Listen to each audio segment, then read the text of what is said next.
Bonjour et bienvenue à ce journal de la mi-journée à la une de ce vendredi, 4e et dernier jour du voyage du souverain pontife en RDC. François vient de quitter tout à l'heure les sols congolais. Dans ce journal, nous ferons quelques pas en arrière pour vous proposer la rencontre d'hier entre le Saint-Père et des dizaines de milliers de jeunes Quinois.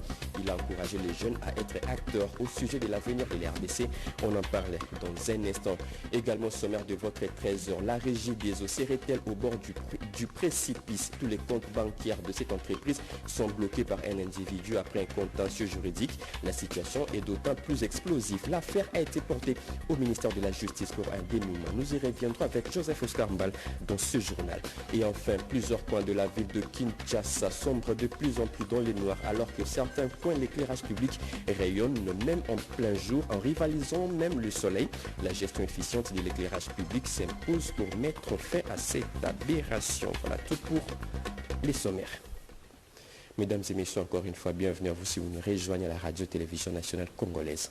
Ouvrons ce journal par cette nouvelle, 4e et dernier jour du voyage du souverain pontife en RDC. François vient de quitter tout à l'heure les sols congolais. Vous l'aviez certainement suivi en direct de l'aéroport international de Ndolo sur nos antennes. Il s'est envolé pour les Soudans du Sud. À Kinshasa, le chef de l'église catholique a rencontré des victimes de violences sexuelles de la RDC du pays. Il a célébré une gigantesque messe devant plus d'1 million de personnes à l'aérodrome de Ndolo et aussi discuté avec le président de la République, Félix Antoine Tshisekedi Tshilombo, le premier jour de sa mission apostolique. Toujours le premier jour, il a fustigé ceux qui pillent l'Afrique en général et la RDC en particulier, d'où sa célèbre phrase « Retirez vos mains sur la RDC », une phrase qui ne cessera de retentir au niveau international.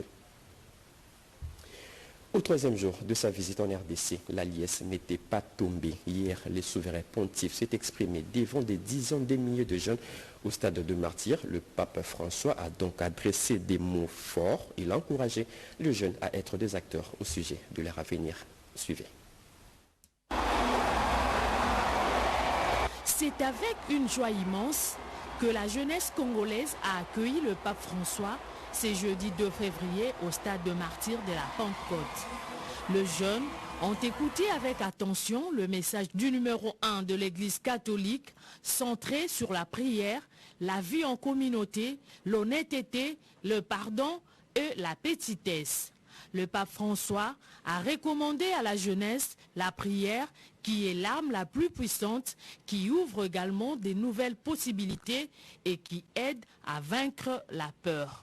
Jeunes qui rêvent d'un avenir différent, un lendemain naîtra de tes mains. De tes mains, la paix qui manque à ce pays pourra advenir. Je voudrais vous proposer quelques ingrédients pour l'avenir. 5 que vous pouvez associer chacun au doigt d'une main. Au pouce, le doigt le plus proche du cœur, correspond la prière qui fait palpiter la vie. Regardons le deuxième doigt, l'index. Avec lui, nous montrons quelque chose aux autres. Nous arrivons au doigt central qui s'élève au-dessus des autres, comme pour nous rappeler une chose indispensable. C'est l'ingrédient fondamental pour un avenir à la hauteur de vos attentes. Maintenant, nous prenons le 4e doigt. Ceux-là que sont enfilés les alliances. Nous sommes au dernier doigt, le plus petit. Tu pourrais dire, je suis peu de choses et le bien que je peux faire n'est qu'une goutte dans la mer. Mais c'est précisément la petitesse, le fait de se faire petit qui attire Dieu. C'est une page de l'histoire pour la jeunesse congolaise qui ne voulait pas rater cette opportunité de voir le pape en face. Vous le dites, madame, il y a 38 ans qu'un pape a foulé ses pieds sur le sol congolais. Notre sol, le sol de Lumumba, le sol de Maloula, le sol d'Etienne Tshisekedi, il y a 38 ans. Et 38 ans après, jouir de la visite d'un pape est une bénédiction. Une bénédiction pour le peuple congolais, représenté par le chef de l'État Félix Antoine Tshisekedi Tshilombo. C'est une bénédiction pour le peuple catholique représenté par son cardinal Ambongo, et pour nous, jeunesse. C'est une grande joie, une grande bénédiction de recevoir le 266e pape ici dans notre pays. Cela prouve que ce pays est béni et aimé par Dieu. Venu pour une visite de 4 jours en République démocratique du Congo, le chef de l'État du Vatican et 266e pape de l'Église catholique a visité le pays 10 ans après son élection. Eh bien, ce message du pape François a été bien capté par les écoles par les élèves des écoles des différentes... Qu'est-ce que je dis? Je refais. Eh bien, ce message du pape François a été bien capté par les élèves de différentes écoles catholiques comme privées venus assister à cet échange. À l'unanimité, ils ont tous promis de le répercuter auprès de leurs proches. Diane Balaka, Dieu merci Kanza et Chimène Dondo les ont rencontrés au Stade du Martyr. Suivez. Il nous a demandé de vivre dans la prière, d'être toujours dans la prière, parce que celui qui est dans la prière demeure dans une relation très exacte avec Dieu. En tout cas, moi, depuis que je suis née, c'est ma première fois de voir le pape devant moi comme ça. En tout cas, c'est extra. Nous attendons beaucoup de choses, la bénédiction. Nous espérons que notre pays va bien marcher. J'ai entendu ce qu'il a dit, ce qu'il nous a prodigué comme conseil et je le mettrai en pratique. L'arrivée du pape est un grand honneur pour moi, déjà en tant que jeune, congolais et aussi chrétien. Étant donné que c'est une personnalité non seulement diplomatique, étant donné que c'est le président du Vatican, mais aussi c'est un chef religieux, c'est un unificateur. Et c'était pour moi un très grand réconfort et un plaisir immense de me dire que, bon voilà, le pape, le numéro 1 de l'Église catholique, est ici au Congo, à Kinshasa plus précisément. Il nous a aussi enseigné le courage. Quand on est découragé, qu'on puisse ouvrir l'évangile, voir Jésus et devenir encore encouragé pour continuer à faire beaucoup de choses. Je pourrais dire à tous les jeunes qui étaient là, ceux qui ont entendu quelque chose, de le pratiquer. Ce n'est pas pour rien qu'il a tenu la conférence. S'il a parlé, c'est pour que nous puissions le mettre en pratique. On était étouffés, on se sentait un peu faibles. Mais aujourd'hui, le pape nous a fait croire, nous a fait montrer que non, nous sommes forts et nous devons nous lever. On ne peut pas être corrompu, on ne peut pas vivre dans la corruption. Nous remercions notre président de la République, M. Félix Antoine Tshisekedi Tshilombo, pour cette organisation qui a été pimpante.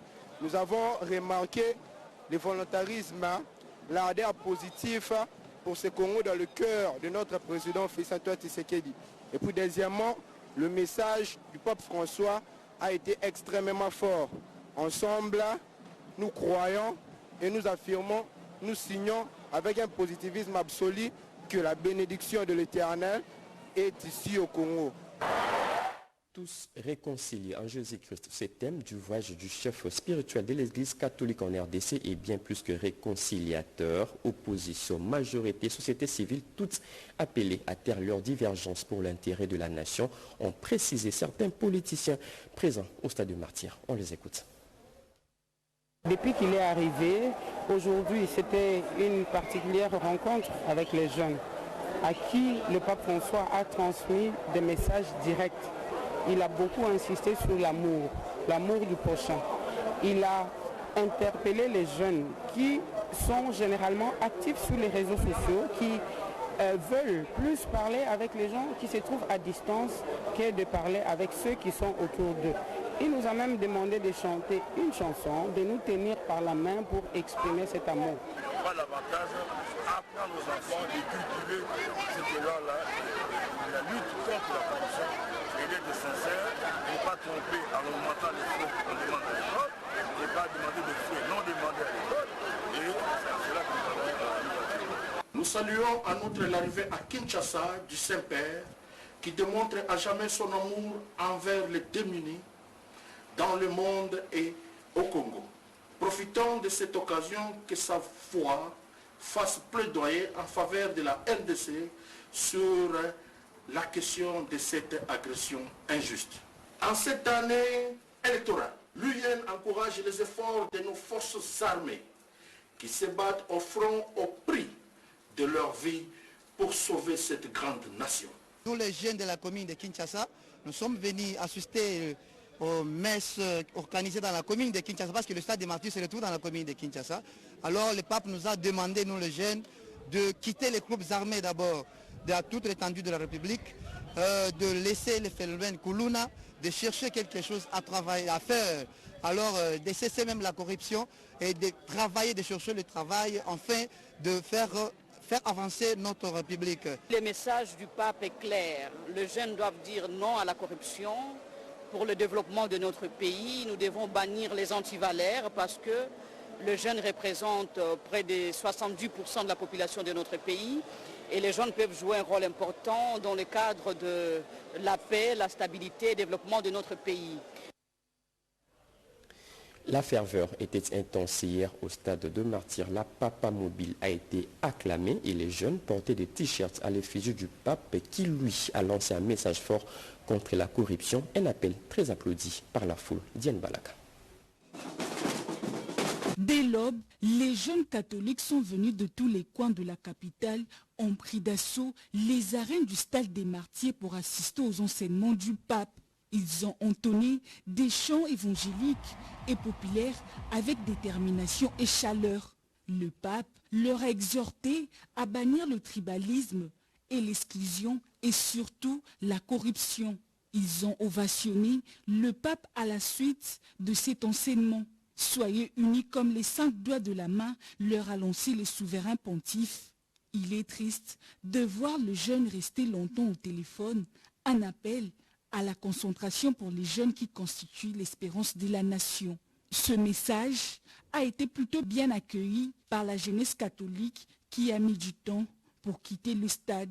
Ils sont restés longtemps dans les environs de ces temples du football congolais pour commenter ce message papal qui restera gravé dans leur mémoire.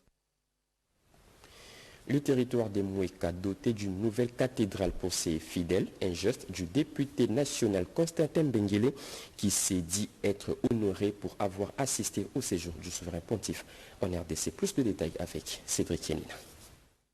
Sa sainteté le pape à Kinshasa, au-delà des apparences, il s'agit d'un signe de bénédiction et surtout quand il faut répondre à l'invitation du chef de l'État Félix-Antoine Tshisekedi. C'est une très bonne chose et j'en profite pour remercier le chef de l'État, le président de la République, pour cette invitation qu'il avait lancée au Saint-Père. Pour parler des Mouéka dans le Kasaï, Constantin Benguele Kwete a contribué significativement dans la construction d'une cathédrale à Mapeya, y compris d'autres actions menées sur place. Vous le savez, dans un passé un peu lointain, nous avons construit dans les territoires de Mouéka, précisément à Mapeya, dans le village de Mapeya, nous avons construit une cathédrale que Monseigneur Gérard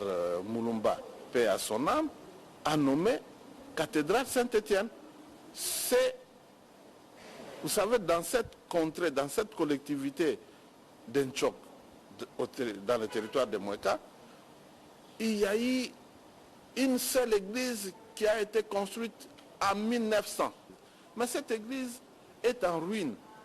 Et dans toute cette contrée d'Enchok, il n'y avait plus aucune seule église.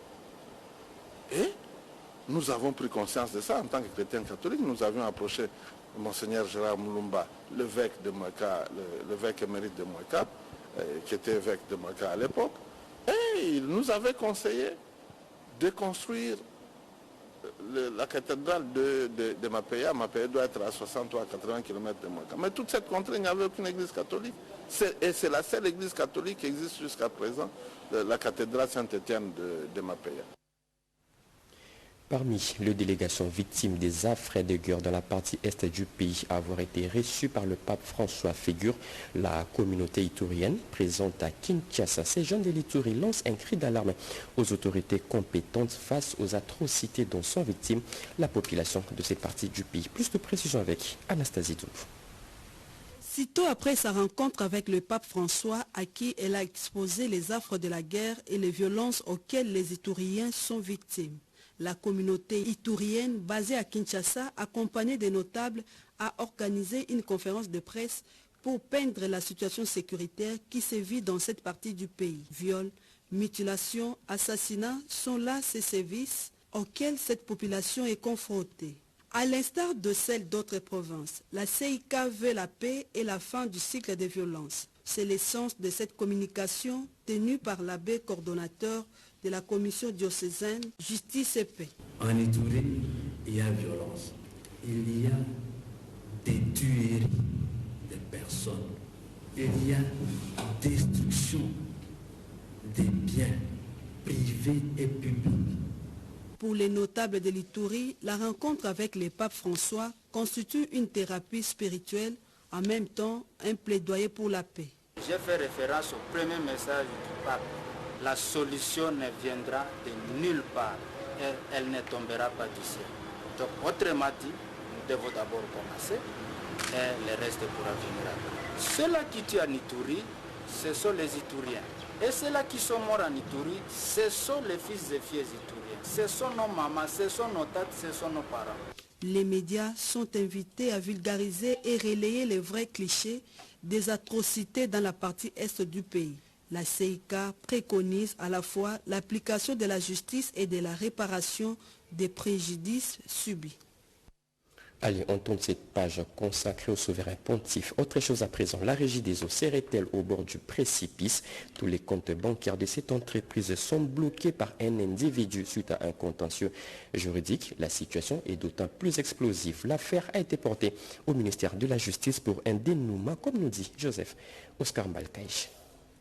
Des comptes bancaires de la régie des eaux bloqués par un individu. À la base, un différend l'oppose à cette entreprise de l'État. Les jugements prononcés à la suite de ces dossiers judiciaires donnent matière à réflexion pour les responsables de la régie des eaux qui ne savent plus aujourd'hui fonctionner.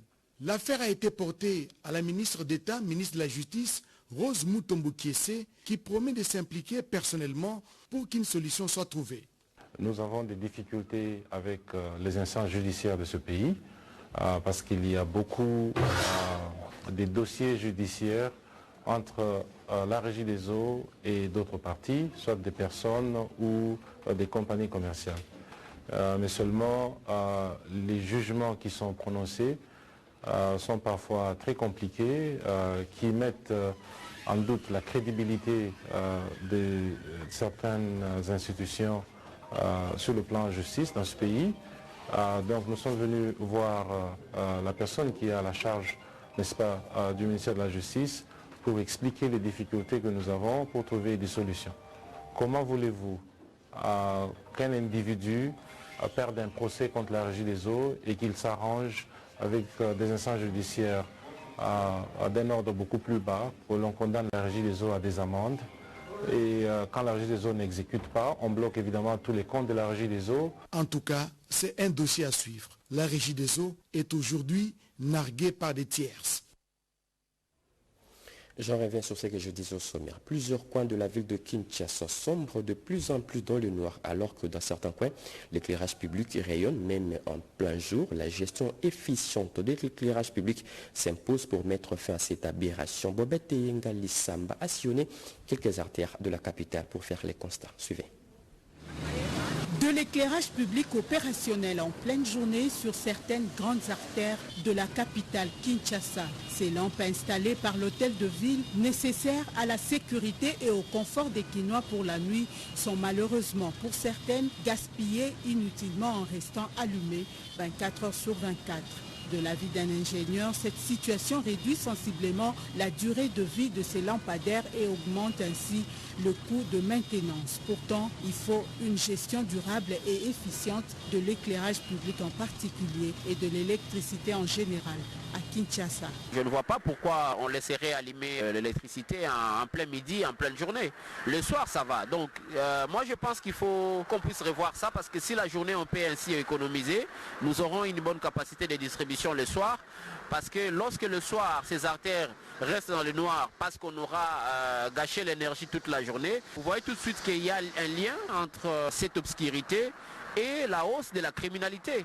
Les poches de criminalité que nous avons dans les grandes artères ou dans les petites artères, c'est aussi lié au fait que nous n'avons pas suffisamment de lumière publique. Et c'est comme ça que les personnes malveillantes, les communément appelées Kuluna et autres, en profitent pour faire manquer de paix à des paisibles citoyens qui circulent et certains reviennent parfois du travail. Sur les routes de Kinshasa, certains tronçons restent non éclairés et donc source d'insécurité. Soit ce sont des lampes qui sont abîmées, le service de maintenance ne suit pas comme ici sur les sauts de moutons non loin de la RTNC, soit encore ce sont les travaux d'installation qui ont été interrompus laissant un goût d'inachevé, soit encore par manque de fourniture du courant électrique à cause de délestage institué par la SNEL. Les pistes de solution, c'est donner d'abord le temps à une équipe d'identifier là où il y a les lampes qui restent allumées à longueur de journée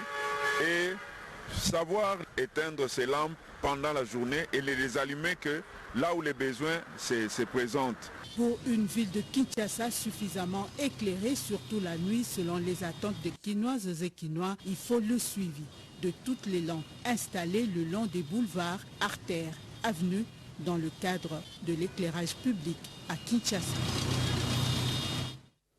Le Brésil, à la recherche des talents congolais en football, une délégation de pays du roi Pelé est à Kinshasa pour dénicher le pépite. Ceci entre dans le cadre du projet Golden Ball du centre sportif Crémio. C'est un reportage de Liberty Colito. L'arrivée des trois Brésiliens, Murilo Ricardo, Ventura et José Geraldo en République démocratique du Congo est un signe fort pour le football congolais. D'ailleurs, une arrivée qui coïncide avec la visite de Pape François Ier ici à Kinshasa. Au sortir de l'aéroport, ils ont été accueillis par le service de protocole de la structure Golden Ball avant d'être acheminés au siège de la dite structure pour être reçus par le boss président Patrick Tshisekedi. La coopération entre le Brésil et la République démocratique du Congo se solidifie de plus en plus à travers Golden Ball en collaboration avec le club brésilien Crémio. La présence de ces trois mécènes brésiliens s'inscrit dans le cadre du projet de recrutement de jeunes joueurs congolais. C'est là pour leur permettre une formation approfondie au centre de club Crémio au Brésil. À cet effet, le boss président Patrick Tshisekedi s'est dit très satisfait de cette visite. Et cela a été de même avec l'initiateur de Golden Ball, Nzankon Commandant. Premièrement, je suis ravi. Je crois bien on va bien procéder pour nos partenariats. Ils nous ont amené beaucoup de choses pour le Congo. Ça va profiter aux Congolais. Et j'aimerais dire, nous sommes tellement heureux de vous connaître. La culture, nous allons essayer d'apporter un peu de notre expérience dans le football aussi pour plaire à la population. C'est une grande surprise d'être arrivé ici et connaître le pays et voir que c'est un peuple joyeux. Un peuple qui a besoin d'une attention spéciale. On peut tout faire pour que vous puissiez avoir les succès et que nous puissions réaliser. Soucieux pour la jeunesse congolaise, Golden Ball s'implique entièrement pour son développement. Car la plus belle fille ne peut donner que ce que là. Et pour finir, les engins lourds tournent 24h/24 dans la province du Sud Kivu. Le gouverneur Théongwa Bijé vient de lancer les travaux d'entretien dans plusieurs chantiers, notamment sur la route nationale numéro 5, axe Bukavu-Uvira-Fizi. Ces travaux exécutés par l'Office des routes ont été financés par le gouvernement central. Suivez. Lancement officiel des travaux anti-érosifs dans la plaine de la Ruzizi sur la route nationale numéro 5. C'était le mercredi 1er février dans les territoires d'Uvira par le gouverneur de province Théongwa Bijé Kassi, des travaux anti-érosifs financés par le gouvernement central à travers le Fonds national d'entretien routier. Ces travaux rentrent dans le cadre du programme Entretien routier 2022 qui vise à rendre fluide la circulation là où il y a eu complications. Les gouverneurs de province, satisfaits de ces financements, a remercié le chef de l'État Félix-Antoine Tshisekedi Tshilombo et le gouvernement central à travers le FONER. Grâce à l'intervention du président de la République, Félix-Antoine Tshisekedi Tshilombo, aujourd'hui nous avons le moyen pour effectivement réparer ces différents endroits. 4 projets de lutte anti-érosive ont été lancés entre le PK 71 et le PK 86, notamment Luvungi Centre, à Lushila, à Kitebesho et à Luberizi, les endroits où les érosions menacent la route nationale numéro 5. Accompagné par les directeurs provinciaux de l'office de route, l'ingénieur Anissé Kakessa Tamukombo et Balole Boami Mouchekourou du FONER, le gouverneur Tongwa Bidjekasi a amorcé les travaux de la route de déviation au pont Kavuguvugu pour permettre aux passagers et usagers de trafiquer avant que les financements n'arrivent. En attendant que les travaux du pont commencent, je viens de lancer donc la déviation. On va créer un chemin pour permettre à la population, aux véhicules, de continuer à circuler sur la RN5. La route nationale numéro 5 mérite une attention particulière auprès du gouvernement central car cette route relie les villes de Bukavu, Uvira et Baraka. La ville de Bukavu et les deux ports nationaux, notamment celui de Kalundu à Uvira et Mushimbake à Baraka, mais aussi les deux frontières, la République démocratique du Congo et le Rwanda, et la RDC et le Burundi. C'est fini pour ces journaux de la mi-journée, journal réalisé par Mustapha Obio, Attacha Machini et Mamitimba. Mesdames et messieurs, merci de nous avoir suivis. L'actualité continue sur nos antennes. Retrouvez à 19h Séverine Pascal Katanda, 20h Sandra Nyangitabou. Très bonne suite des programmes sur nos antennes. Au revoir.